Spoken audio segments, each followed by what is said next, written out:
This is my music magazine cover, and this is the school magazine cover. This was the part of the preliminary task. The skills that I have developed from creating the school magazine to the music magazine would firstly be the house style. As you can tell, the house styles for two magazines are very different in many different ways. The music magazine has a house style which is organised. As you can tell, they all go down one side. Whereas the school magazine consists of a house style that is less organised. As you can tell, everything is scattered around the page.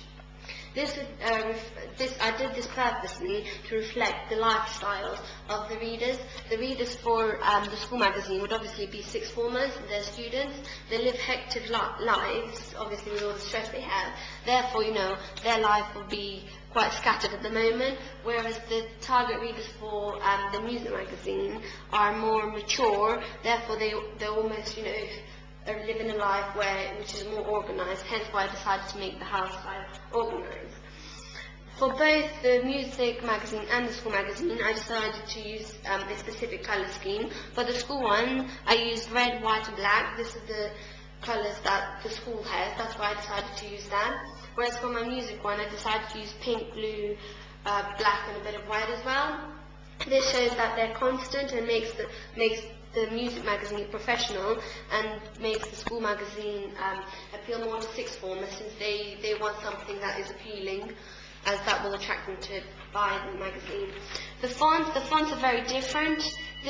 This one contains fonts that, it's remained the same font throughout the magazine itself, but the font differs from the music one. This one is more professional, stands out more, whereas this one looks more of a rushed font and not very well thought of.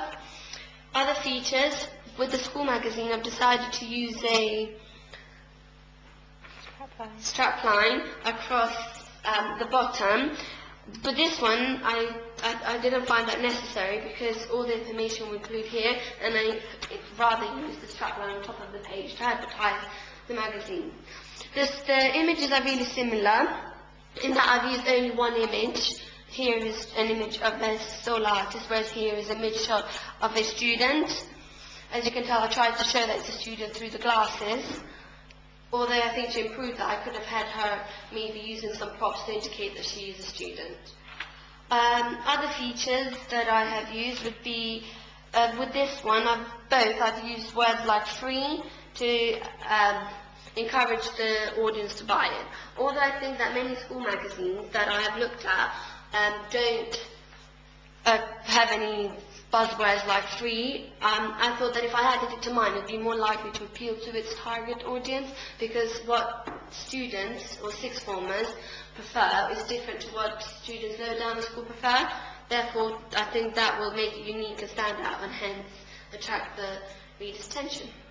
Here I've also used a barcode, whereas here I haven't, because this is provided by the school, therefore a barcode is not necessarily required, whereas this one is a real magazine, hence it is required.